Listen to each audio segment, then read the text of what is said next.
Now to a scam alert. The FTC is warning the public about scammers who are targeting people specifically looking for a job. Recent layoffs in industries like the tech sector have these con artists creating fake websites and looking for targets on social media to steal your money and personal information. Tom Stevens is president of the Better Business Bureau here in Northeast Florida and joins us live via Zoom this morning to explain the red flags. Good morning, Tom. Thanks for being with us. Good morning. Glad to be here. Tom, first, with employment scams, how specifically are these thieves reaching or contacting the public? It's more than just online, right? Sure. Well, first off, a lot of times they're using job boards like Monster or Indeed, et cetera, to actually find people who are looking for jobs. And like I said, if you're in the tech industry and you got laid off recently, they'll look for people who have that sort of background and contact them pretending to be another tech company. And usually contacts are made either through email or text message. They'll never call, hardly ever will call you, certainly never meet you in person. So, and that's kind of part of the way that that actually should be a red flag, and we'll get to that in just a minute. So what are some common ruses then that they use to kind of trick people?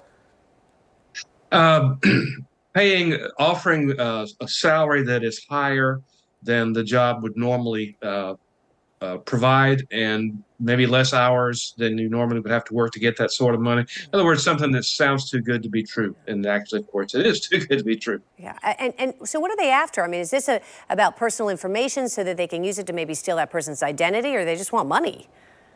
Both. It depends on how the scam unfolds. Some could be just trying to get personal information so they can create a fake ID, or they could be using the fake check thing where they send you a check to buy equipment and you send the money back to a supposed supplier, which of course is a scam artist, and the check bounces. So they could be after for money or information, either one, or both at the same time. Right, and that is not that uncommon either. So are there other red flags then that people need to be aware of, maybe online or if they get something in their email?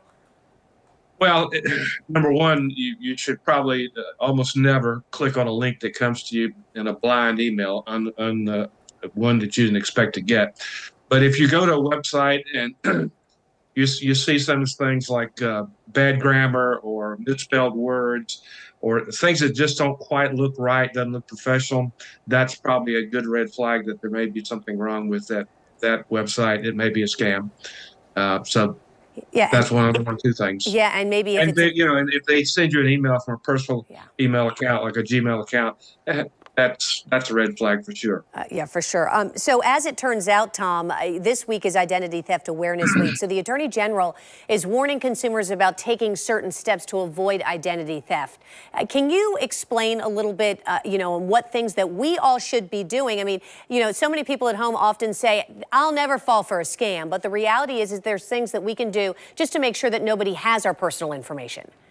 Sure. Well, the first thing you got to do is protect your credit, and that's done in a couple of three ways. You check your credit report once a year from all three agencies, and you can get that for free.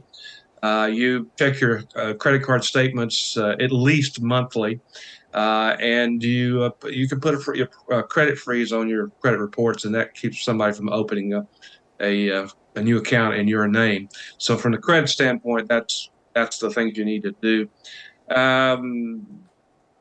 Is on your computer, you got to make sure your virus protection is up to date so nobody can get into there.